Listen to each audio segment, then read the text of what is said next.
Welcome all the students. आज हम programming using C plus plus और पाइथन का जो इंजीनियरिंग कोर्स कर रहे हैं उसमें हम फंक्शंस के बारे में लर्न करेंगे। और अगर आपको याद हो, पिछले लेक्चर में हमने एक एग्जांपल की थी मैट्रिसेस की, जिसमें फंक्शंस का ब्रीफली हमने जिक्र किया था, सो दैट आपको ज़रा थोड़ा सा एक ब्रीफ इंट्रोडक्शन मिल जाए। लेकिन इस लेक्चर में हम इसको डिटेल में फंक्शंस को देखेंगे और मुख्तलिफ प्रॉब्लम्स को इसमें सॉल्व करेंगे ताकि आपको इस कॉन्सेप्ट में क्लैरिटी हो। तो चलें, let's move on to the next slide.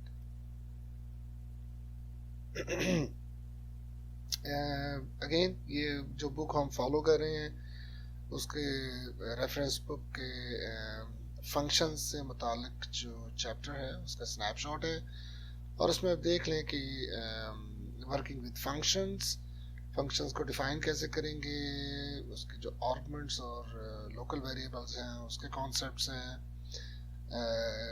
Function के रिजल्ट्स को कैसे रिटर्न करेंगे, और मतलब ये ग्लोबल वेरिएबल्स हैं, ऑटोमेटिक और स्टैटिक वेरिएबल्स क्या होते हैं, रिकर्सिव फंक्शन क्या होता है। ये तमाम जो कॉन्सेप्ट हैं इस लेक्चर में हम उसको जो है वो टच करेंगे और with examples to bring clarity to all the concepts mentioned in this particular reference book chapter. तो चलिए carry on to the next slide. तो ये जो है वो फंक्शन की basically one of the simplest example C के अंदर हमने लिखी है, और लाइक प्रायर जो पहले लेक्चर्स में आपको बताया गया है कि एक्सपेक्ट किया जाता है कि आप सी प्लस प्लस के अंदर जो है ना वो सेम जो आपको एग्जांपल शो की जाए वो आप इम्प्लीमेंट कर सकेंगे। पाइथन में आपको ब्रीफ इंट्रोडक्शन देंगे एंड उसके बाद फिर यही है कि because Python programming is quite easy and simple, तो एक्सपेक्ट किया जाएगा कि इसी तरह आप जो भी एग्जांपल यहाँ सी की आपको डिमॉन्स्ट्रेट की जाए, दिखाई जाए, आप सी प्लस प्लस और पाइथन में दोनों को आप वो इम्प्लीमेंट कर सकें। तो ये देखिए ये फंक्शन क्या कर रहे हैं कि it's writing basically simple example, writing a function in C. तो ये जो है ये फंक्शन है यहाँ पे, ठीक है, क्योंकि मेन जो है वो एंट्री पॉइंट होता है किसी भी प्रोग्राम का सी के अंदर या सी प्लस प्लस के अंदर, और ये जब यहाँ पे प्रोग्राम आएगा तो वे देखें प्रिंट मैसेज के फंक्शन को वो कॉल कर रहे हैं। तो ये प्रिंट मैसेज के अंदर आप देखें इन जो दो ब्रैकेट्स हैं इनमें कोई जो है वो पैरामीटर नहीं है, तो इसका मतलब है इस फंक्शन को कॉल करने के लिए किसी पैरामीटर की ज़रूरत नहीं है। और ये रिटर्न ज़ीरो इसलिए कर रहा है क्योंकि अब ये देख लें कि जो फंक्शन मेन है वो इंट का मतलब है कि वो इंटीजर वैल्यू रिटर्न करता है। तो अगेन एंट्री पॉइंट जो मेन है वो भी एक फंक्शन है। उसे अगर यहाँ पे हम वॉइड करेंगे तो यहाँ ये रिटर्न की स्टेटमेंट की ज़रूरत नहीं है, लेकिन it's a good programming practice कि आप क्योंकि तमाम सी प्लस प्लस में क्योंकि हम इंटीजर या मतलब हम वो कोई ना कोई वैल्यू फंक्शन में मेन के लिए रिटर्न करते हैं, तो it's a good programming practice even in C कि यहाँ पे इंट लिखें इवन दो आपने कोई चीज़ रिटर्न नहीं करनी है, और at the end of it just right return zero. तो चलिए अब ज़रा इस पे फोकस करते हैं, प्रिंट मैसेज पे। तो देखिए यहाँ पे हम ये फंक्शन को डिक्लेयर कर रहे हैं, ठीक है, या डिफाइन कर रहे हैं। तो हम क्या कर रहे हैं इस फंक्शन को, वॉइड का मतलब है कि इस फंक्शन ने, ये जो प्रिंट मैसेज का फंक्शन है, कोई वैल्यू रिटर्न नहीं करनी, ठीक है, वॉइड का ये मतलब है।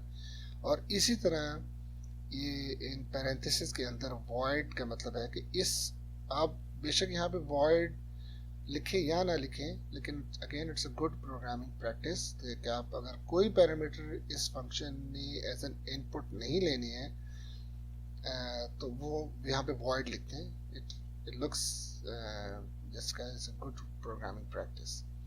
तो इस फंक्शन को हम क्या डिफाइन कर रहे हैं कि ये एक फंक्शन है जिसका नाम है प्रिंट मैसेज। कोई भी आप नाम दे दें यहाँ पे, इट डजंट मैटर, लेकिन जो नेमिंग कन्वेंशन है उसको, जो सी की या सी प्लस प्लस की जो नेमिंग कन्वेंशन है उसको फॉलो करें।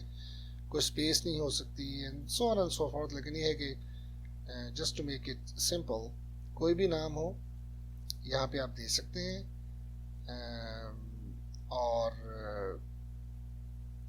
जैसे कहा कि यहाँ पे कोई पैरामीटर हम इस फंक्शन का नहीं ले रहे हैं, और स्टार्ट विद कर्ली ब्रेसेस, और उसके अंदर जो भी आपने फंक्शन की मतलब जो फंक्शनैलिटी करनी है आप यहाँ पे कर सकते हैं। तो यहाँ पे बेसिकली हम क्या कर रहे हैं, हम सिर्फ प्रिंट एफ कर रहे हैं कि प्रिंट एफ की एक स्टेटमेंट है प्रोग्रामिंग इज फन, और क्योंकि ये फंक्शन कोई वैल्यू रिटर्न नहीं करता तो there is no return statement. तो चलें इस पर्टिकुलर एग्जांपल को हम जो है वो रन करके देखते हैं।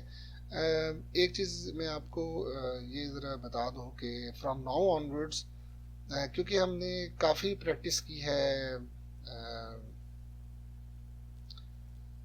कि प्रोग्राम को कंपाइल कैसे करना है सी या सी प्लस प्लस से पाइथन का, तो फ्रॉम नाउ ऑनवर्ड्स मैं, क्योंकि मोस्ट ऑफ द प्रोग्राम्स इस लेक्चर को रिकॉर्ड करने से पहले मैंने कंपाइल किए भी होते हैं, टेस्ट किए भी होते हैं, तो ये है कि फ्रॉम नाउ ऑनवर्ड्स मेरी यही कोशिश होगी कि उनको दोबारा जो है वो कंपाइल ना किया जाए टू सेव टाइम। ठीक है, तो अब ये देखें कि यहाँ पे ये सी डायरेक्टरी में हूँ, और यहाँ पे मैं जो मेरे पास फंक्शंस हैं ये सारे मैंने यहाँ पे ऑलरेडी लिख के रखे हुए हैं, कंपाइल भी किया मैंने। तो यहाँ पे जो हमने जो ये सिंपल एग्जांपल है, पहले उसके कंटेंट्स देख लेते हैं कि कैट, ये देखिए ये फंक्शन है जिसको अभी हमने डिस्कस किया। तो इसको मैं रन करता हूँ, फंक्शन डॉट सी, और ये देखें, oh I am sorry for that, क्योंकि डॉट सी की वजह से मैं तो that's how it's going to run. So programming is fun. Again I'm going to clear it, और यहाँ पे मैं, ये हमारे फंक्शंस हैं और इसको मैं रन कर रहा हूँ। तो प्रोग्रामिंग इज फन। तो मैं इसको थोड़ा सा मॉडिफाई करता हूँ इसी फंक्शन को। तो चलें फंक्शन डॉट सी को मॉडिफाई करते हैं, और उसमें मॉडिफिकेशन में क्या होगा कि मैं इसको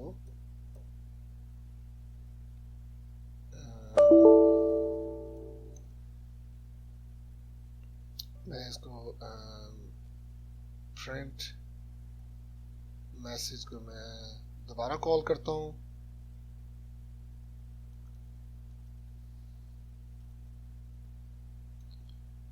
ठीक है, तो ये मैंने 3 दफा जो है वो इसी फंक्शन को कॉल किया है। अब ये 3 दफा प्रिंट करेगा, लेकिन दिखाने का आपको मकसद ये है कि देखिए it's like a modular programming. ठीक है, कि आपने कोई भी चीज़ जो है, अब इसके लिए मुझे इसे कंपाइल करना पड़ेगा, GCC function dot C and output is function.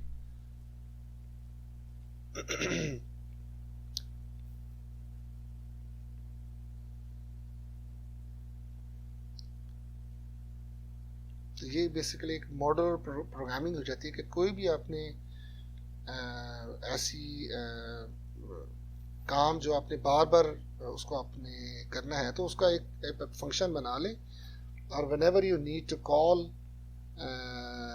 that particular task you just call the function। तो ये मॉड्यूलरिटी जो है वो अचीव होती है प्रोग्राम के अंदर। तो again I am running it and as you can see programming is fun, वो 3 दफा रन हुआ है। तो let's go back to our slides and we will carry to our, अच्छा, तो जैसे C++ में everything is pretty much the same other than वो C in C out का आपका इस्तेमाल होता है, या यहाँ पे आपने जो हेडर फाइल है iostream.h इंक्लूड करेंगे। तो इस एग्जांपल के लिहाज से C++ के अंदर the only thing that you need to do is to just use C out, जहाँ पे printf की स्टेटमेंट है, और iostream.h हेडर फाइल आप इस्तेमाल करेंगे। अब पाइथन में ज़रा थोड़ी सी इसमें हम देखते हैं कि पाइथन में फंक्शन हम जो है वो कैसे लिखते हैं। तो इसके लिए लेट्स कम टू ऑनलाइन जो W3 स्कूल्स में है, ये देख लें, ये ऑलरेडी मैंने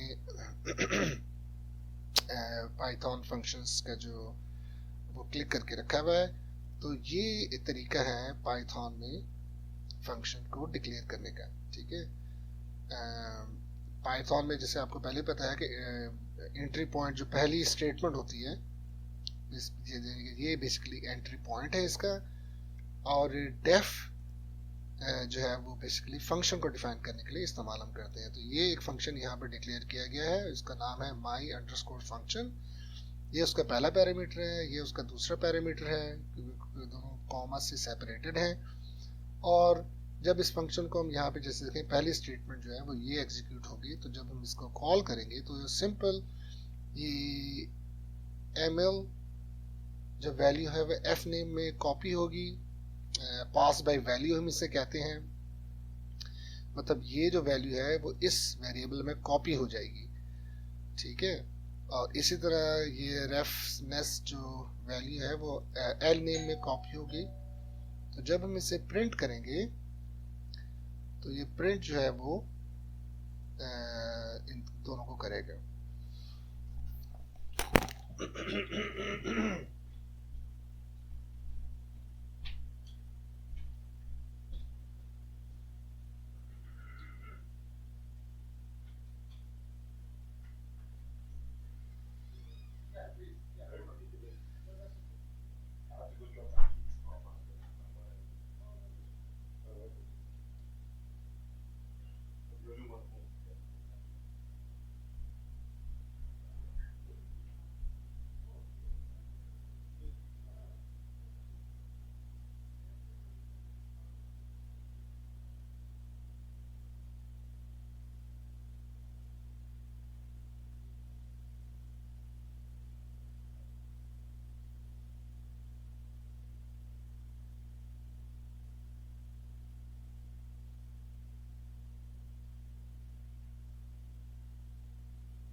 So we will run this example. It's already done it here, लेकिन आप सबको इनकरेज किया जाता है कि ये पाइथन फंक्शंस का जो पूरा पेज है आप प्लीज़ रीड करें और तमाम जो यहाँ पे एग्जाम्पल दी गई हैं उसको आप प्रैक्टिस करें, ठीक है।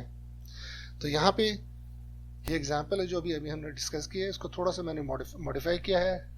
ये देख लें कि माई फंक्शन स्ट्रिंग पैरामीटर है, एक मेरा फंक्शन है जिसको नाम मैंने दिया है माई फंक्शन स्ट्रिंग पैरामीटर, क्योंकि यहाँ पे मैं स्ट्रिंग पैरामीटर ले रहा हूँ।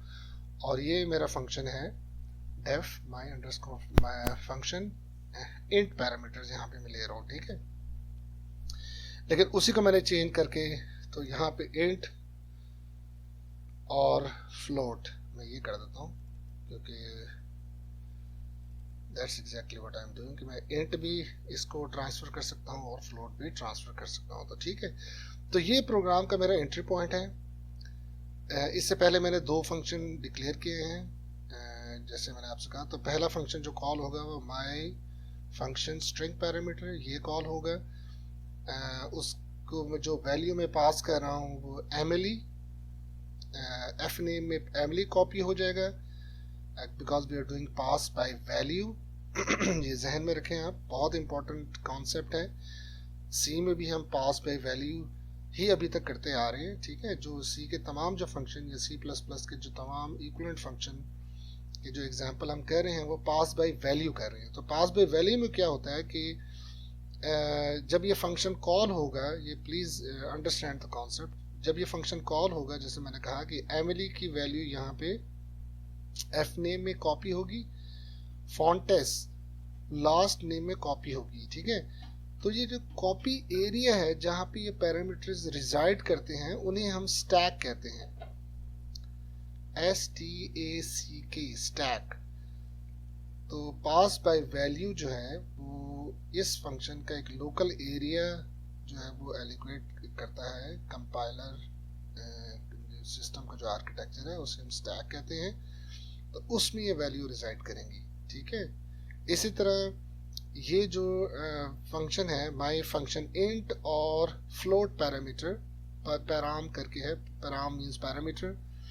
तो यहाँ पे आप देखें कि मैं यहाँ पे फिलहाल मैं ये डेसिमल फ्लोट वैल्यू है 12.36, वो फर्स्ट नंबर में कॉपी होगी, 99.65 सेकंड नंबर में कॉपी होगी, और उसके बाद ये सिर्फ प्रिंट का फंक्शन है, जो कि बेसिकली जैसे देख लें कि यहाँ पे हम इसमें प्रिंट पे तो हम डायरेक्टली प्रिंट कर रहे हैं स्ट्रिंग को, because F name is containing a string, plus हम स्पेस दे रहे हैं, और प्लस यहाँ पे जैसे आपको पता है ये दो स्ट्रिंग्स को कंबाइन करने के लिए इस्तेमाल कर रहे हैं।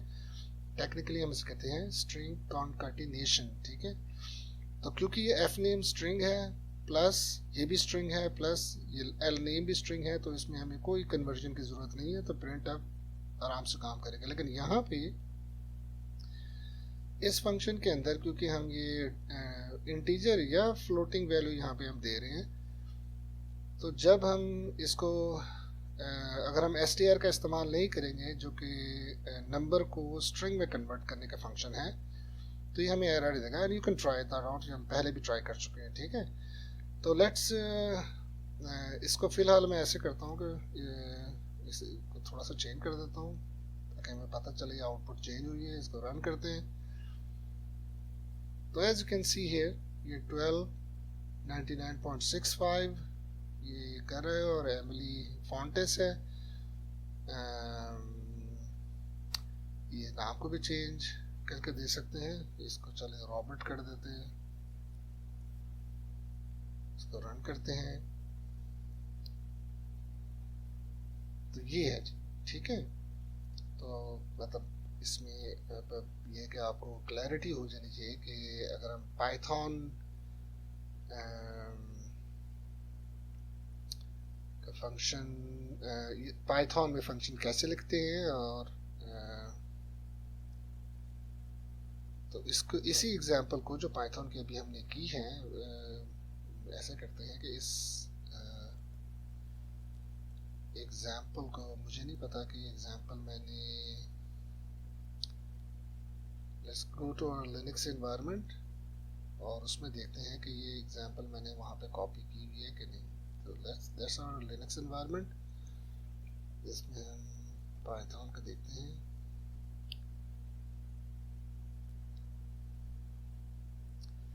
तो यहाँ पे नज़र नहीं आ रहा कि मैंने फंक्शन का एग्जांपल लिखी हुआ, तो इसे हम क्या करेंगे कि लेट्स गो टू पाइथन, और जैसे हम पहले करते आए हैं कि नोटपैड पे चलते हैं,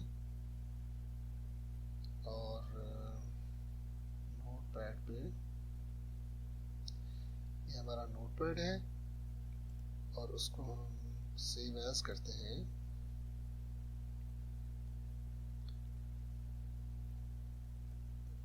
फंक्शन, ठीक है जी। और ये एक सिंपल फंक्शन का एग्जांपल है, तो इसे फंक्शन के तौर पे सेव करते हैं, और ये डिलीट करके, और ये जो है हम इसे और यहाँ पे कॉपी करते हैं।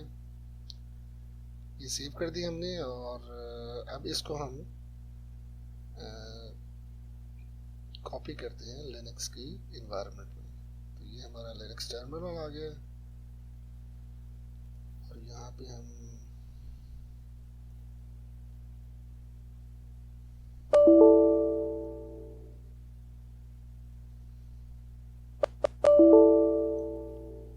कमांड को कॉपी करते हैं, तो cat cp file dir python.sh, तो ये है जी, और इसे हमें सिंपली कॉपी करना है पाइथन के अंदर से फंक्शन डॉट पी, यहाँ पे हम कॉपी करेंगे।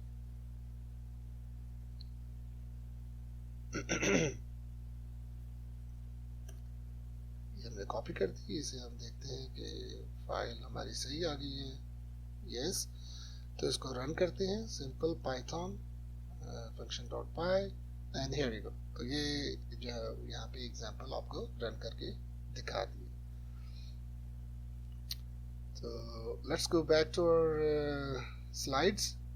तो हमें अब पता चल गया है कि सी के अंदर पता चल जाना चाहिए, क्लैरिटी हो जानी चाहिए कि सी के अंदर फंक्शन कैसे लिखते हैं, पाइथन के अंदर फंक्शन कैसे लिखते हैं। One of the simplest example हमने दोनों प्रैक्टिस करके देख ली। तो आपका जो क्लास की असाइनमेंट है जो कि आपने सबमिट करनी है, कि इसी जो सी के फंक्शन को आपने C++ में इम्प्लीमेंट करना है, ठीक है जी। तो let's carry on.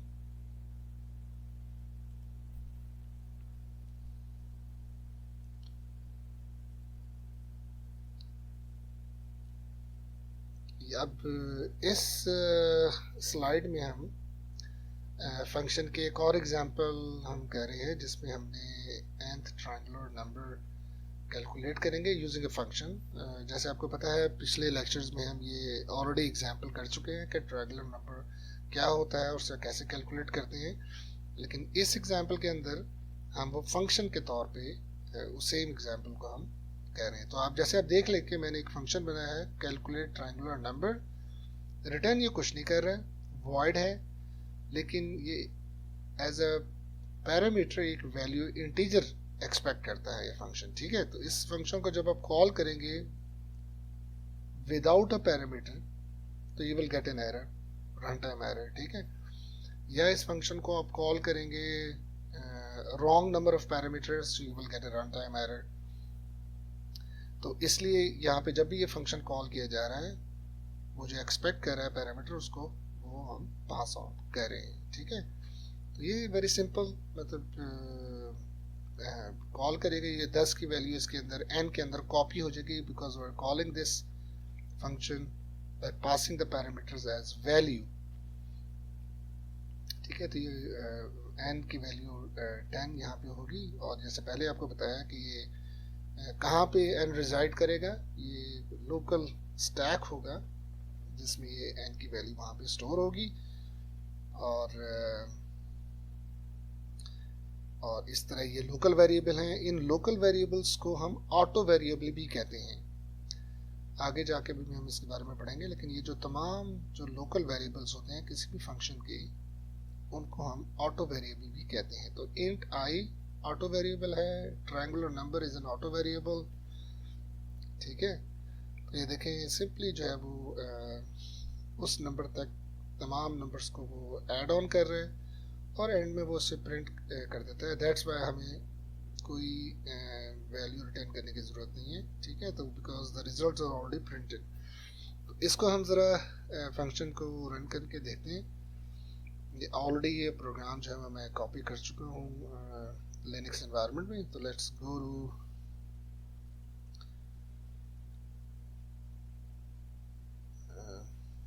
C directory और यहाँ पे हम ये है जी, और इसमें हम प्रोग्राम जो रन करेंगे ट्रायंगुलर नंबर, ठीक है जी, ये प्रोग्राम को हम रन करेंगे। ओह, तो मेरा ख्याल में शायद ये मैंने नहीं किया होगा, तो इसको हम दोबारा से फंक्शन ट्रायंगुलर नंबर डॉट सी और इसकी आउटपुट है ट्रायंगुलर नंबर, ठीक है जी। तो ये इसको हम कंपाइल करते हैं।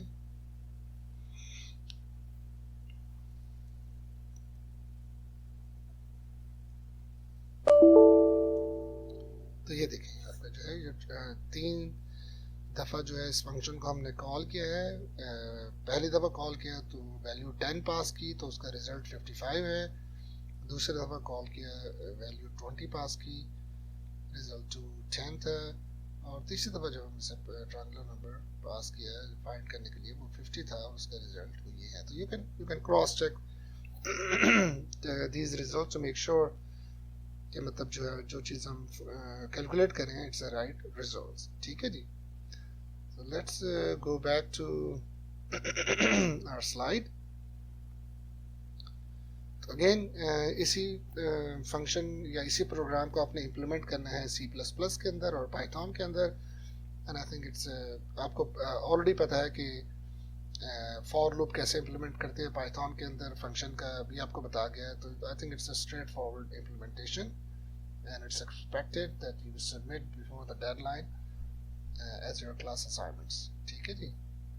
Let's carry on to the next slide. अब यहाँ पे हम क्या कर रहे हैं,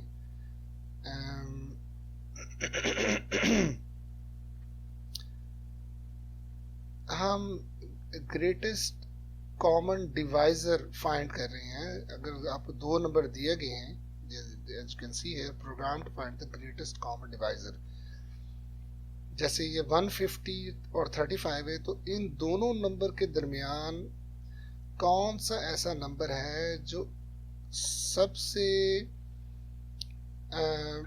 जो कॉमन है इन दोनों को डिवाइड करने के लिए, ठीक है। तो ये बेसिकली एल्गोरिथम ये फाइंड करता है कि what is the greatest common divisor जो 2 नंबर आप देंगे। जैसे जब हम ये फंक्शन GCD कॉल करें तो उसमें हमने 2 नंबर दिए हैं, पहला नंबर है 150, दूसरा नंबर है 35। नेक्स्ट टाइम कॉल कर रहे हैं तो पहला नंबर है 1026, सेकंड नंबर इज 405, और जब हम थर्ड टाइम कॉल कर रहे हैं तो पहला नंबर है 83 और दूसरा नंबर है 240। इसको देखते ही आपको पता चल जाना चाहिए, क्योंकि अगर आप ये एल्गोरिथम को देखें तो पास बाय वैल्यू कर रहे हैं ये तमाम, जब हम फंक्शन कॉल कर रहे हैं तो u और v हैं इस फंक्शन की बेसिकली कहने के जो पैरामीटर्स हैं, ये इनके लोकल वेरिएबल्स हैं। और यहाँ जो दिखाना मैं ये चाह रहा था, देखें u को हम जब रिमाइंडर फाइंड कर रहे हैं तो u पहले है और v से उसे डिवाइड करते हैं। दैट्स वाई इसको देखते ही आपको पता चल जाना चाहिए कि यहाँ पे क्योंकि रिमाइंडर हमारा कुछ भी नहीं होगा तो इनका ग्रेटेस्ट कॉमन डिवाइजर है वो 1 होगा, ठीक है। तो ये मतलब अगर आपको ये चीज़ कि मैथ में आपकी थोड़ी सी कॉन्सेप्ट की लैकिंग होने की वजह से अगर आपको ये कॉन्सेप्ट नहीं समझ आ रहा ग्रेटेस्ट कॉमन डिवाइजर क्या होता है, तो सिंपल गूगल करके देख लें and you will find the answer. लेकिन मेरी भी कोशिश होगी कि जब ये प्रोग्राम को मैं रन करूं तो उसको मेरे ख्याल में मैं आपको लिनक्स एनवायरनमेंट में भी थोड़ा सा मैं इसको क्लियर आउट में आपको कर दूंगा, ठीक है। तो लेट्स रन दिस प्रोग्राम। तो ये देखें बेसिकली ये कर क्या रहा है कि जब तक ये v की वैल्यू 0 के बराबर नहीं है तो ये लूप रन करता रहेगा। जैसे ये 0 हो गए तो it's going to print up the greatest common divisor u, क्योंकि यहाँ पे आप देखें कि u को v असाइन हो जाता है डिपेंडिंग ऑन के फॉर द नेक्स्ट डिवीजन, ठीक है। तो इसको हम ज़रा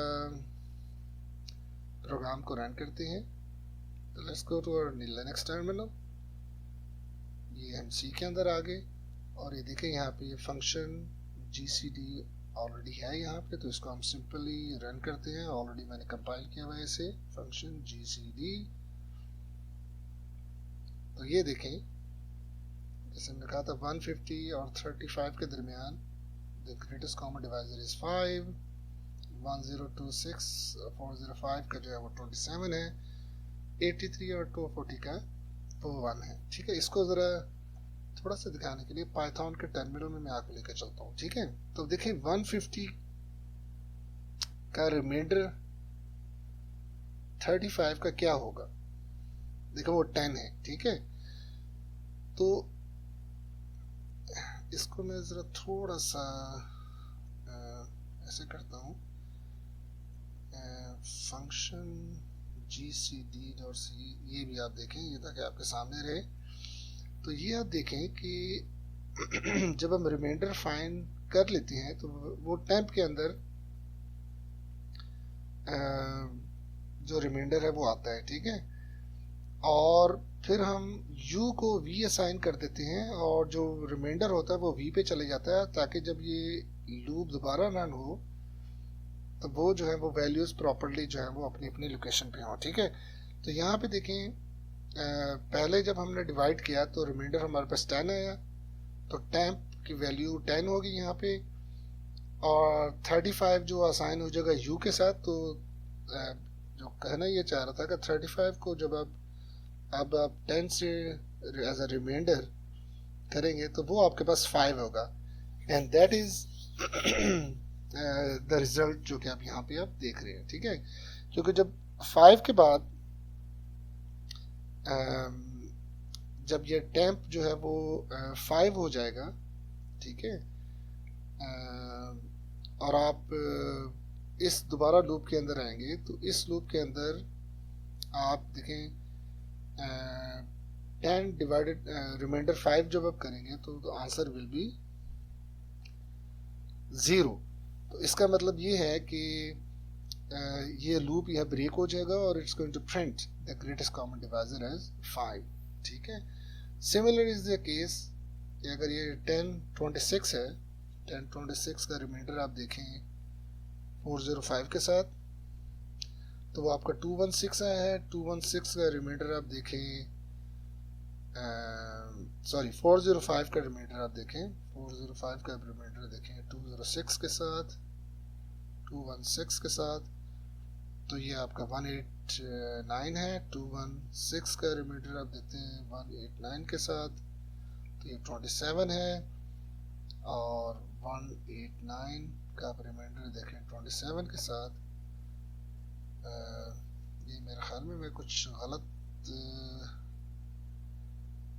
कैलकुलेशंस शायद, सॉरी, तो 27 इज द राइट। तो देखें ये 0 हो जाएगा तो loop will break and 27 is the answer, ठीक है। और ये आखिरी जो आंसर का मैं ऑलरेडी आपको एक्सप्लेन कर चुका हूँ, ठीक है। तो ये जो है वो ग्रेटेस्ट कॉमन डिवाइजर हमने फाइंड किया है, ठीक। तो चलें let's go back to the slides.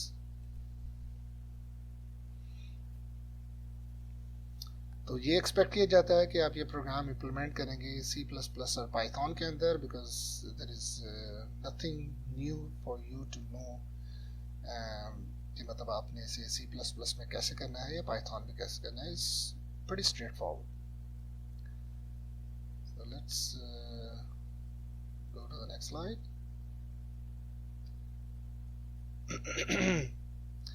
अब यहाँ पे ये प्रोग्राम को रिवाइज किया गया है जीसीडी फाइंड करने के लिए, लेकिन इसमें आप देखें कि जो पिछले प्रोग्राम में वो वॉइड था और उसी के अंदर हम प्रिंट कर रहे थे, लेकिन इस प्रोग्राम में थोड़ी सी रिवीजन ये की है कि हमने फंक्शन जो है वो इंट रिजल्ट जो है वो यहाँ पे आपको रिटर्न कर रहा है। दोबारा चलते हैं पीछे वाले स्लाइड में, देखें यहाँ पे वॉइड था, लेकिन इस प्रोग्राम में हम इंटीजर रिटर्न कर रहे हैं और वो जो रिटर्न वैल्यू होगी एज अ रिजल्ट वो मेन में हम यहाँ पे प्रिंट कर रहे हैं। तो this is the only difference, just आपको शो करने के लिए कि फंक्शन का पैरामीटर रिटर्न हो रहा है, उसे कैसे यहाँ पे हम एज अ रिजल्ट स्टोर कर रहे हैं और उसके बाद यहाँ पे हम इसे प्रिंट कर रहे हैं। So this is the only small revision from the previous GCD greatest common divisor program using function, हम यहाँ पे कर रहे हैं। Let's go to the next slide. अच्छा, इस प्रोग्राम में हम जो है वो we are calculating the square root of a number using a function. तो ये उसका एल्गोरिदम है, इसको बेसिकली समझें कि कैसे ये स्क्वायर रूट फाइंड कर रहे हैं। तो ये जब प्रिंट ऑफ कर रहे हैं तो ये बेसिकली स्क्वायर रूट का फंक्शन डायरेक्टली हम कॉल कर रहे हैं और ये फ्लोट जो है वो वैल्यू रिटर्न करता है, तो that's why we are printing it from the main. तो ये भी एक तरीका है कि जैसे आप फंक्शन को कॉल करें तो उसके रिजल्ट आप मेन में प्रिंट कर सकते हैं। तो that's exactly what you are doing, nothing, no magic other than you have to understand कि ये स्क्वायर रूट कैलकुलेट कैसे कर रहा है। लेकिन अगर आपके जहन में कोई भी क्वेश्चन है at the time of the question and answer Q&A session, तो please ask and to bring clarity of this concept, because you will be tested on your mathematical concepts जो कि हम इस कोर्स में कवर करेंगे through programming. ठीक है, तो इस प्रोग्राम को जरा रन करने की कोशिश करते हैं। तो let's go to Linux terminal और यहाँ पे देखिए स्क्वायर रूट का फंक्शन ऑलरेडी मैंने लिखा हुआ है स्क्वायर रूट, और यहाँ पे से रन करेंगे तो ये देखें 2 का जो स्क्वायर रूट है वो 1.414216 है। अपना कैलकुलेटर निकाल के आप देख लें, 144 का स्क्वायर रूट यही होता है, 17.5 का ये होगा। ठीक है, तो प्रोग्राम वर्क्स pretty good। और इसके कंटेंट्स में आपको दिखा दूं फंक्शन, ये देखें ये प्रोग्राम है जो हम यहाँ पे रन कर रहे हैं। Let's go back to our slides.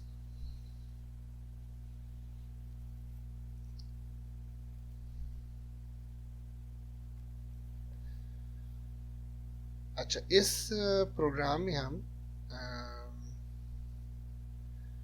Function to find the minimum value in an array, तो एक अरे है, जैसे यहाँ पे देखें फंक्शन मेन में अरे जो डिक्लेयर किए गए हैं, अरे 1 है, अरे 2 है, और हमने इस अरे में से जो मिनिमम जो नंबर है वो डिस्प्ले करना है। That's exactly what this program is doing. ठीक है, उसके लिए नहीं हमने ये मिनिमम का एक फंक्शन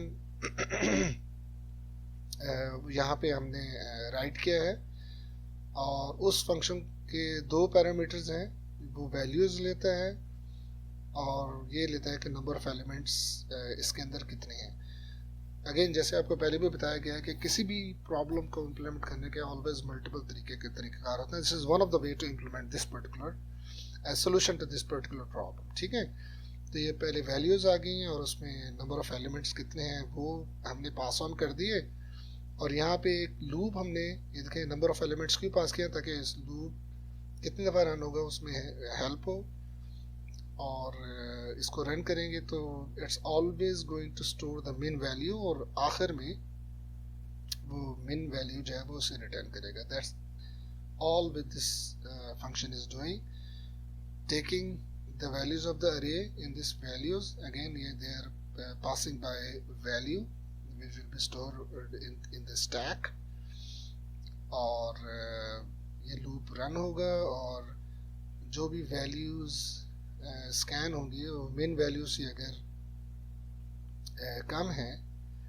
यानी कि जो ये देखें मेन वैल्यू जो पहला एलिमेंट है वैल्यूज़ का उसे मिन वैल्यू के तौर पे असाइन करते हैं। तो अगर ये नेक्स्ट ये देखें, because this loop is starting with 1 not from 0, because 0 जो है वो मिन वैल्यू के अंदर है, तो लूप स्टार्ट हो रहा है 1 से। और अगर 1 की वैल्यू मिन वैल्यू से कम होगी तो ये इस ब्लॉक में आएगा और ये मिन वैल्यू की वैल्यू अपडेट हो जाएगी। और again till the last element, that's exactly the process going to repeat, and it's going to hold the minimum value of an array in min value। और जो एंड में रिटर्न होगी, जब ये वैल्यू रिटर्न होगी तो जब हम प्रिंट कर रहे हैं तो देखिए ये फंक्शन कॉल कर रहे हैं, देखिए अरे 1 को कॉल कर रहे हैं और हमें पता है कि इसके अंदर 5 एलिमेंट है, 1 2 3 4 5, ये हमें बता रहे हैं। अरे 2 के अंदर 7 है, 1 2 3 4 5 6 7, and it's going to print us the respective results। तो इसको हम जरा रन करके देखते हैं। तो यहाँ पे देखें फंक्शन जो है वो ये मिन एरे का फंक्शन है। इसको पहले देखते हैं, फंक्शन मिन एरे डॉट सी, ये देखें ये फंक्शन है जिसको अभी हमने डिस्कस किया। इसको हम सिंपली रन करके देखते हैं। फंक्शन मिन, ये देखिए अरे 1 जो है मिनिमम -37 है और अरे 2 का मिनिमम जो है वो 1 है। ये देख लिए अरे 2 में 1 इज द मिनिमम वैल्यू और अरे 2 में जो मिनिमम है 1 है, अरे 1 में जो मिनिमम है वो -37 है। अगेन जस्ट एज इसको हम ज़रा थोड़ा सा वैल्यूज़ को ज़रा चेंज करके भी देख लेते हैं।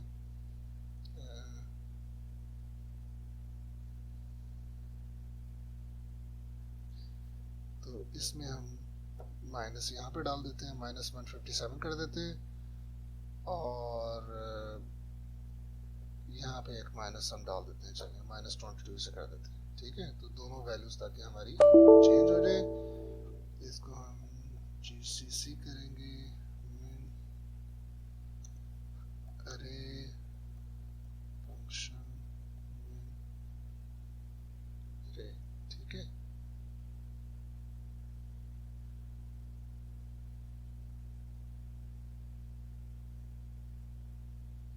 और डॉट सी यहाँ पे करनी थी, सॉरी, डॉट सी होगी।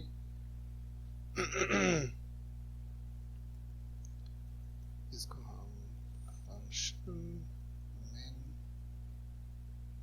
अरे को रन करेंगे तो ये देखें जो हमने वैल्यूज अपडेट की थी they are the minimum as a result we are getting. ठीक है जी, तो let's go back to our slides. And again, as said before, it's expected to implement this program using C++ and Python. अच्छा, इस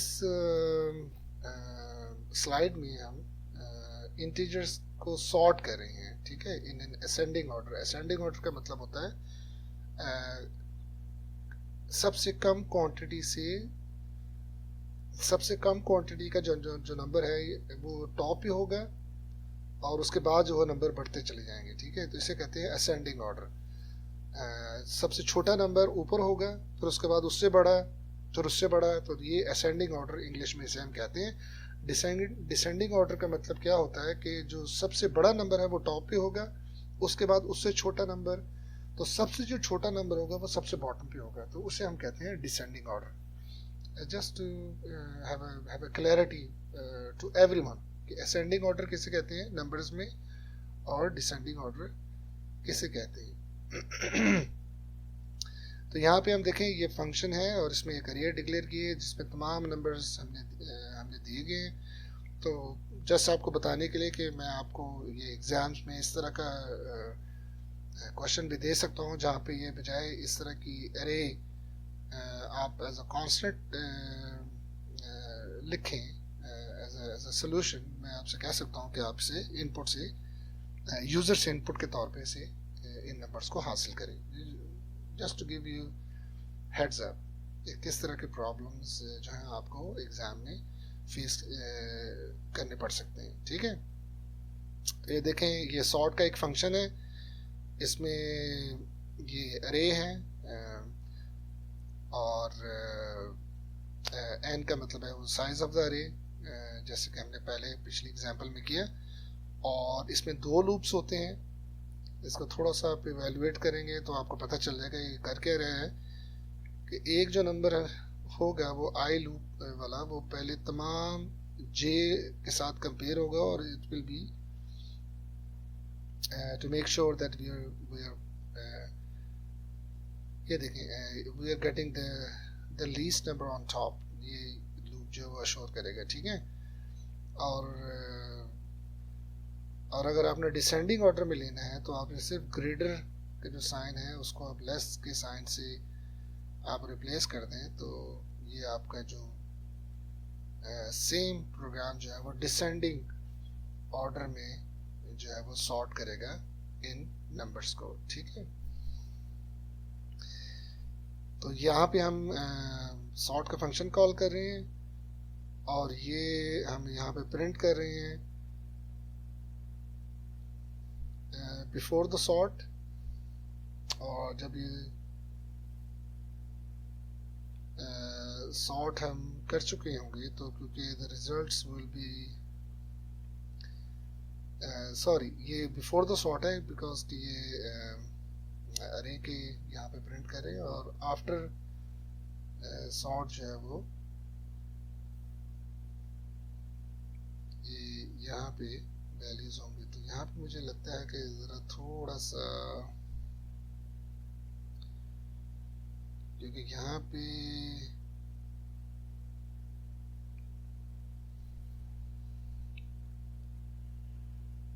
ये थोड़ी सी ये mistake है, क्योंकि ये देखिए यहाँ पे लोकली हमने कोई ए जो है वो ये लाइन यहाँ पे नहीं होनी चाहिए। ठीक है, तो this is, I think this is wrong, should get rid of this line. तो the array before the sort वो ये होगी क्योंकि अरे ऑलरेडी यहाँ पर डिक्लेयर्ड है।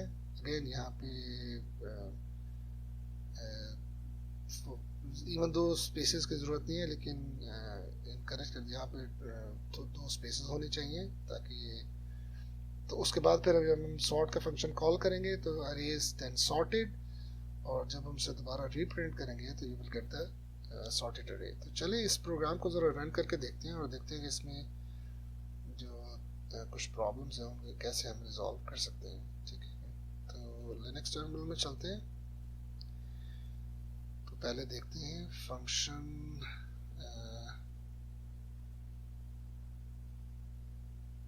सॉर्ट अरे जो है वो क्या है ये देख लें। और यहाँ पे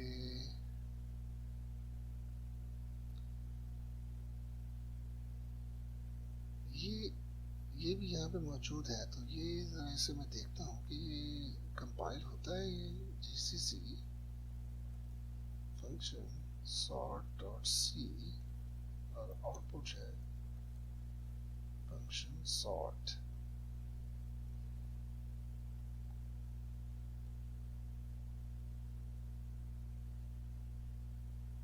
क्या है फंक्शन का नाम? सॉर्ट अरे, सॉरी, सॉर्ट अरे, इसकी आउटपुट भी सॉर्ट अरे। दैट्स सरप्राइजिंग कि ये एरर नहीं दे रहा है, बिकॉज अब ये देखें कि इस फंक्शन को मैं कॉल कर रहा हूँ। हाँ, आप इसे ऐसे देख सकते हैं क्योंकि ये इंट ए को मैं यहीं पे डिक्लेयर कर रहा हूँ, तो it's basically like in kind of N auto declaration. तो ये बेसिकली यहाँ पे मौजूद होनी नहीं चाहिए, ये मेरा सिर्फ कहने का मकसद था। चले पहले इस प्रोग्राम को रन करते हैं हम। फंक्शन सॉर्ट अरे, तो ये देखें रिजल्ट में ये बिफोर द सॉर्ट वो सेम अरे जो है वो डिस्प्ले हो रही है 34 से लेके 11 तक, लेकिन जब सॉर्ट हमने कर दिया तो -9 जो कि सबसे छोटा नंबर है वो सबसे पहले है, फिर उसके बाद उससे बड़ा and so on and so forth, जो सबसे बड़ा है वो एंड में होगा। ठीक है, तो इसको मैं ज़रा थोड़ा सा इस प्रोग्राम को मैं कॉपी करके मॉडिफिकेशन करता हूँ। तो फंक्शन सॉर्ट, इसे मैं डिसेंडिंग कर देता हूँ, नहीं ये तो अरे होगी डॉट सी, और फंक्शन सॉर्ट डिसेंडिंग, डिसेंडिंग में इसे कॉपी करता हूँ, और इस फंक्शन सॉर्ट जो डिसेंडिंग है इसमें जो भी मैंने चेंजेस करनी है वो मैं करता हूँ। ठीक है, तो यहाँ पे जैसे मैंने कहा था ये इसको अगर सिंपली आप इसे चेंज कर दें, लेस देन कर दें, तो ये डिसेंडिंग का सॉर्ट जो है वो करेगा। ठीक है और ये लाइन की ज़रूरत नहीं थी, पता नहीं क्यों यहाँ पे डाली गई। फॉर द टाइमिंग हम इसे सिर्फ कमेंट कर देते हैं। ठीक है, तो यहाँ से हम एग्जिट करते हैं। लेट्स क्लियर दिस और GCC function sort descending output function sort descending.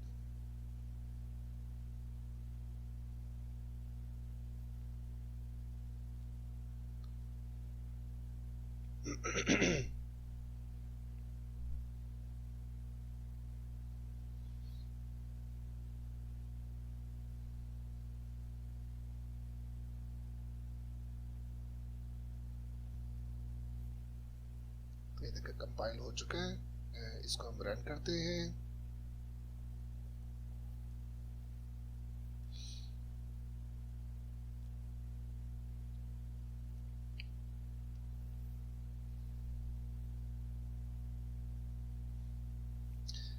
तो ये देखें सिंपल जो है वो ये बिफोर द सॉर्ट थी, और इसमें जब हम डिसेंडिंग ऑर्डर में सॉर्ट किया है तो ये जो सबसे बड़ा नंबर है वो सबसे पहले है, उसके बाद उससे छोटा सबसे छोटा नंबर है जो -9 यहाँ पे। ठीक है जी, तो दैट्स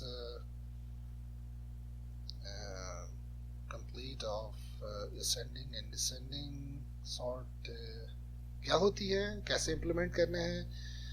और और ये ज़रूरत नहीं थी, इसको मैंने कमेंट आउट कर दिया। You should delete this line. Error इसलिए नहीं दे रहा था कि बिकॉज किसी और इन्वायरमेंट में करेंगे तो you will get errors. In short I think you should not use this line, just delete this line in your solutions. ठीक है, अच्छा जी, अब हम तो C++ और पाइथन में आप ये इम्प्लीमेंट करना है। इसके अंदर कोई other than mathematics which is encourage किया जाता है आपको जब आप प्रोग्रामिंग करें, ख़ास तौर पे जो इस पर्टिकुलर कोर्स को हम फॉलो कर रहे हैं, because they are directly related to engineering problems. Logic thinking is part of solutions to implement in a programming language using C++, C and Python. तो इसलिए इवन दो सॉर्ट के functions आपको C++ में मिल जाएंगे, C में मिल जाएंगे और Python में मिल जाएंगे, लेकिन इनकरेज आपको यही किया जा रहा है कि आप इसे लॉजिक के तौर पे इम्प्लीमेंट करें ताकि आपकी प्रोग्रामिंग स्किल्स जो हैं वो बेहतर हों। तो इस दैट्स माय यानी कि द एम्फेसिस ऑन दैट। ठीक है जी, तो let's go to the next slide.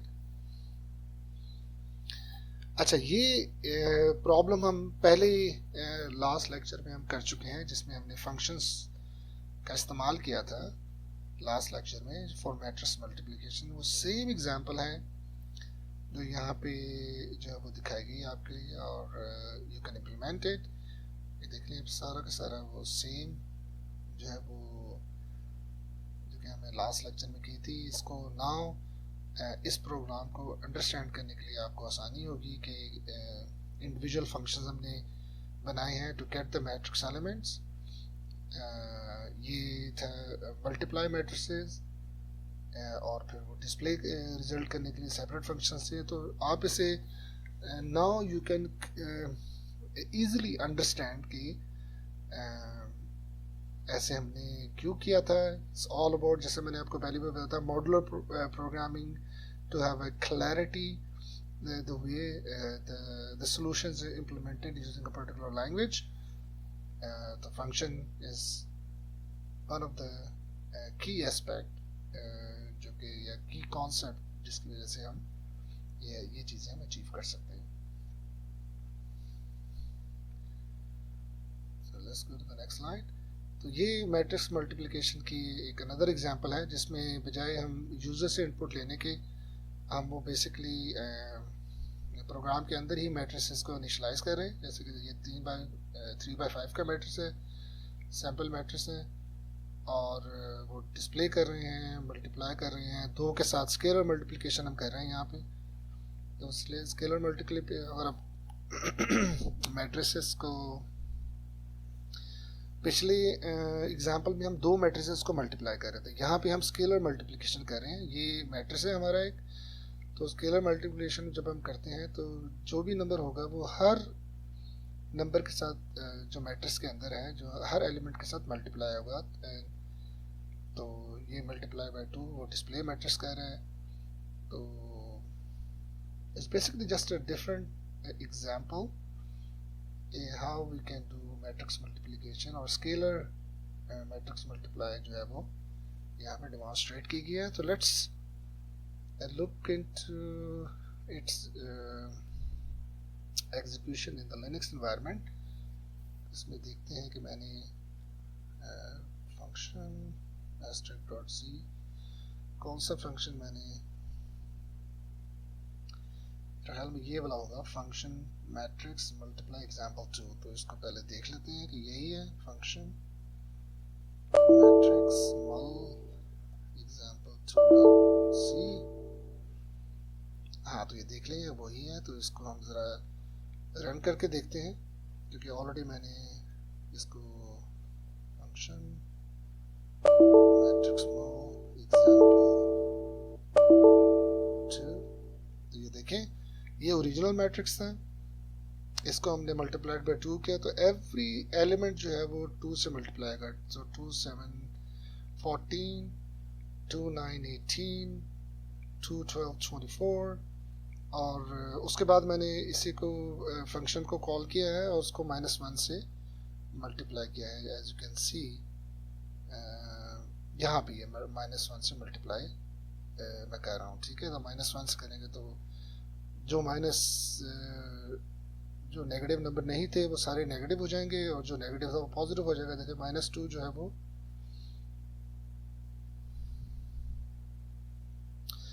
अच्छा नहीं, ओरिजिनल मैट्रिक्स तो नहीं, जो कि रिजल्ट आया था उसको हम माइनस से कर रहे हैं। तो ये जो -4 था वो 4 हो गया, और बाकी तमाम के तमाम जो है वो नेगेटिव हो गए। तो 0 डजंट मैटर, तो 0 0 ही रहेगा। ठीक है, तो ये एग्जांपल आपको डेमोन्स्ट्रेट कर दी।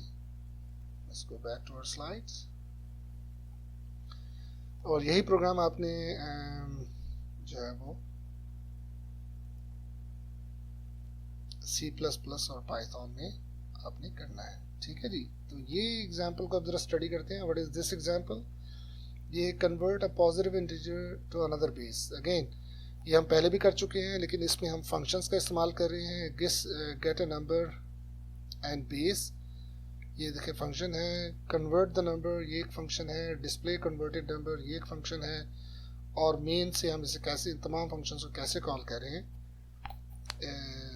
ये हमने यहाँ पे अचीव किया है। तो let's go to our Linux terminal और देखते हैं कि ये इसको कैसे हमने इम्प्लीमेंट किया है। तो ये फंक्शन में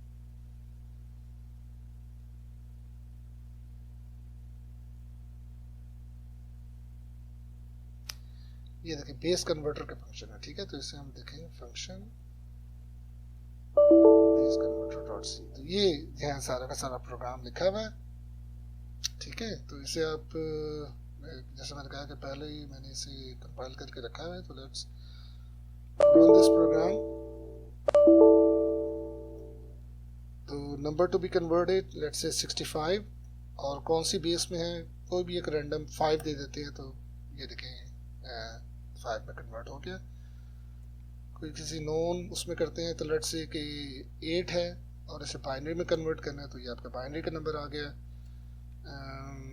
9 8 कोई और बड़ा सा नंबर दे दें और इसे अपने बेस 16 में करना है हैक्स में, तो ये देखें हैक्स में इसकी कन्वर्जन आ गई। ठीक है जी, तो ये आपका डेमोन्स्ट्रेशन हो गया। Let's go back to our slides and you have to implement this program in C++ and Python. Should be straightforward and part of your assignments. Please submit before the deadline mentioned. Let's go to the next slide. अब इसमें हम जो है वो concept learn करने की कोशिश करेंगे कि व्हाट इज एन ऑटोमेटिक, जो कि पहले भी आपको मैंने इस लेक्चर में बताया कि जो लोकल वेरिएबल्स होते हैं, जैसे ये लोकल जो वेरिएबल है ये ऑटोमेटिक वेरिएबल भी कहते हैं हम इन्हें। ठीक है, स्टैटिक वेरिएबल जरा एक डिफरेंट बहुत इंपॉर्टेंट कॉन्सेप्ट है आपको कि स्टैटिक वेरिएबल्स क्या होते हैं। स्टैटिक वेरिएबल ऐसे वेरिएबल होते हैं कि जब हम फंक्शन को कॉल करें मल्टीपल, जैसे फंक्शंस को हम मल्टीपल टाइम्स कॉल कर सकते हैं, राइट। तो जो ऑटोमेटिक वेरिएबल्स या लोकल वेरिएबल्स होते हैं, जब भी फंक्शन को दोबारा कॉल करेंगे तो उनकी वैल्यूज रीइनिशियलाइज हो जाती हैं eight the time of call. यानी कि सपोज करें ये देखें यहाँ पे मैं ऑटो स्टैटिक फंक्शन में कॉल कर रहा हूँ, ठीक है, और इस फंक्शन को मैं 5 दफ़ा कॉल कर रहा हूँ। इसका ये ऑटो वेरिएबल नंबर इसकी वैल्यू है 1, तो 5 दफ़ा ऑटो वेरिएबल और ये ऑटो वार जो है उसकी वैल्यू 1 ही रहेगी, इनिशियलाइज होगी एज अ 1। ठीक है, तो प्रिंट में ऑटो वार हमेशा मुझे 1 नजर आएगा, लेकिन यहाँ पे 1 नजर आएगा इवन दो कि मैं उसे इंक्रीमेंट कर रहा हूँ। देखें एंड में वो वेरिएबल ऑटो बार को मैं इंक्रीमेंट कर रहा हूँ, लेकिन अगर मैं वेरिएबल को as a static variable declare करूंगा तो वो वेरिएबल जितनी मर्जी दफा हम कॉल करें फंक्शन को, वो अपनी ओरिजिनल वैल्यू को वो होल्ड करेगा। ये देखें, तो ये लोकल वेरिएबल या ऑटोमेटिक वेरिएबल है, ये स्टैटिक वेरिएबल है, इनको हम प्रिंट कर रहे हैं और फंक्शन को ख़त्म होने से पहले दोनों को हम इंक्रीमेंट कर रहे हैं। ठीक है, तो होगा ये 5 दफ़ा ये फंक्शन कॉल हुआ है क्योंकि ये ऑटो वेरिएबल था, इवन दो हम इसे इंक्रीमेंट कर रहे हैं, लेकिन 5 दफ़ा वो री इनिशियलाइज हो जाएगा 1 पे, क्योंकि ऑटो वेरिएबल या लोकल वेरिएबल अपनी वैल्यू जो है वो रिटेन, प्रीवियस वैल्यू वो रिटेन नहीं करता है। ठीक है, लेकिन जो स्टैटिक वेरिएबल है वो अपनी वैल्यू जो है वो रिटेन करेगा। तो नेक्स्ट टाइम जब कॉल होगा तो इसकी वैल्यू हो जाएगी, क्योंकि ये स्टैटिक वेरिएबल दोबारा रीइनिशियलाइज नहीं होगा, it will just keep the value. ये वो 2 प्रिंट करेगा, फिर 3 प्रिंट करेगा, फिर 4 प्रिंट करेगा एंड देन 5 प्रिंट करेगा। तो चलें जो इसको रन करके भी देखते हैं, लेकिन जो कॉन्सेप्ट है वो ये है कि जो लोकल वेरिएबल या ऑटोमेटिक वेरिएबल है वो अपनी values at the time of function call retain नहीं करते, जबकि जो स्टैटिक वेरिएबल है वो अपनी वैल्यूज को रिटेन करते हैं, होल्ड करते हैं till the duration of the program. ठीक है, तो इसे हम जरा let's go to the Linux terminal और इसे हम रन करके देखते हैं।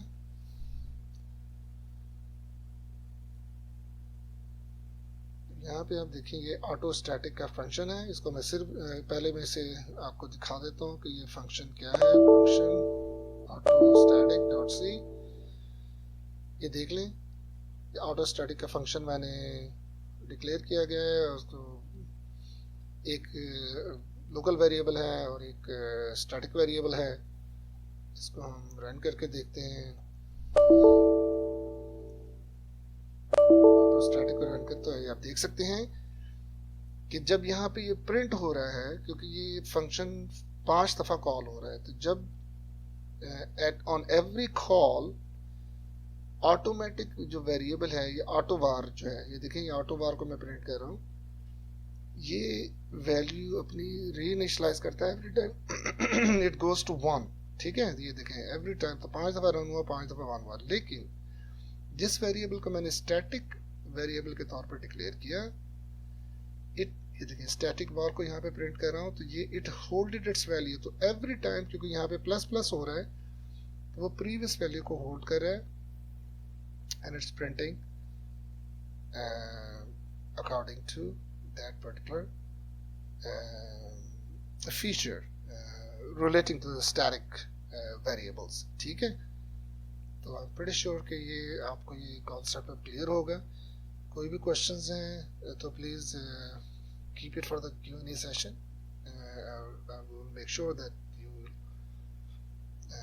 get an absolute clarity on this very important concept, ठीक है। Again, you have to implement the program both in C++ and Python.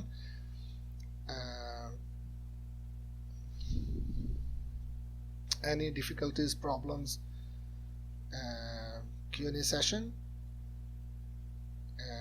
to help you better prepared for the exams and quizzes.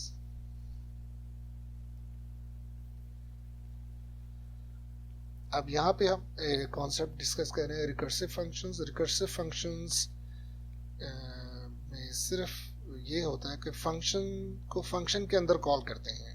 जैसे suppose करें कि ये एक function declare किया गया है, इसको हम फैक्टोरियल नाम है इसका। ये प्रोग्राम जो है वो किसी भी गिवन नंबर का फैक्टोरियल फाइंड करता है। तो ये देखिए फैक्टोरियल का फंक्शन है, तो इस फंक्शन के अंदर फैक्टोरियल ही दोबारा कॉल हो रहा है, तो that's why such a function is called recursive function, क्योंकि ये फंक्शन अपने आप को दोबारा कॉल करता है। तो ये कॉन्सेप्ट है इसका। तो जब ये दोबारा अपने आप को कॉल करेगा तो जो है it will be called as a fresh, मतलब जो है ना वो कॉपी ऑफ द फंक्शन, वो क्योंकि इस फंक्शन में देखें कोई स्टैटिक वेरिएबल नहीं है। लेकिन अगर कोई स्टैटिक होगा तो वो स्टैटिक वैल्यू नए फंक्शन कॉल में वो कैरी ऑन होगी। तो लेकिन क्योंकि यहाँ पे ज़रूरत नहीं है तो it will basically just simply recursively call. और वो फैक्टोरियल का कॉन्सेप्ट आपको पता ही है कि वो क्या है। It's basically multiplying a number. जैसे अगर 4 है तो 4 multiplied by 3 multiplied by 2 multiplied by 1। 0 factorial जो है वो 1 होता है। प्लीज़ ये keep this in your mind. तो अगर किसी नंबर का फैक्टोरियल आपको मालूम करने का कहा जाए तो इसका मतलब ये होता है कि तमाम नंबर्स जो उस नंबर से नीचे हैं टिल इट हिट्स 1 या 0 इधर वे, बिकॉज 0 फैक्टोरियल इज 1, तो उनकी जो मल्टीप्लिकेशन है तमाम नंबर्स की वो उस नंबर का फैक्टोरियल होता है। तो चलें इस प्रोग्राम को ज़रा रन करके देखते हैं। Let's go to the Linux terminal. तो यहाँ पे देखिए आप फंक्शन मैंने फैक्टोरियल का यहाँ पे ऑलरेडी लिखा हुआ है। इसके पहले कंटेंट्स देख लेते हैं। फंक्शन फैक्टोरियल डॉट सी, ये देख लें it's very much very similar to what we have seen in the slide. और इसको हम रन करके देखते हैं। तो ये देखें ये 0 का फैक्टोरियल 1 है, 1 का फैक्टोरियल 1, 2 का फैक्टोरियल 2 मल्टीप्लाइड बाय 1, 3 का factorial 3 multiplied by 2 multiplied by 1, so it's basically 6, 4 का factorial 24 and so on and so forth. तो you can increase। अब चले देखते हैं कि इसको थोड़ा सा अगर मैं मॉडिफाई करूँ तो फैक्टोरियल डॉट सी, और इसमें मॉडिफिकेशन में क्या कर सकता हूँ कि इसको इंसर्ट करें और यहाँ पे प्री प्रोसेसर एक डिफाइन, और यहाँ पे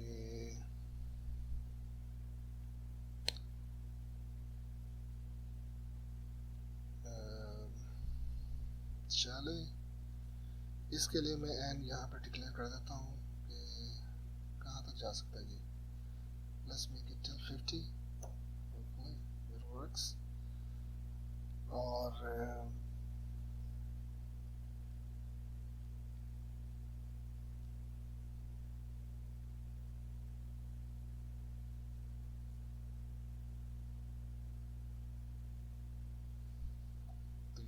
इसे एंड कर देते हैं, ठीक है जी। और let's see how that goes.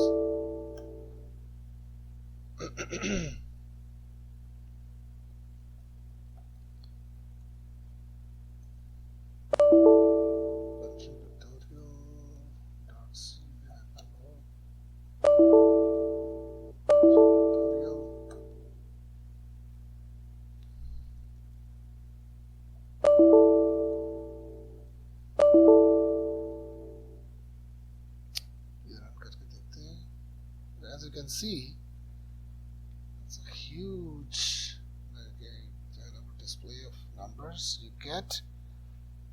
So yeah, so आप ये भी कर सकते हैं कि take a user input and get the factorial of that number. You can expect such a problem in your exams and quizzes. So chaliye, let's go back to our next slide. So kindly implement this in C++ and Python as well, the best way possible, making sure that the logic can be seen rather than using a simple function call, because that will really help you, Jana, to become a good programmer. Okay, let's go to the next slide. Yeah, so these are the references, and we hope that you enjoyed, and please make sure that you practice by typing and understanding the logic. और कोई भी आपके जहन में questions हैं तो please keep it, save it for the Q&A session, and we will see you in the next lecture. Take care.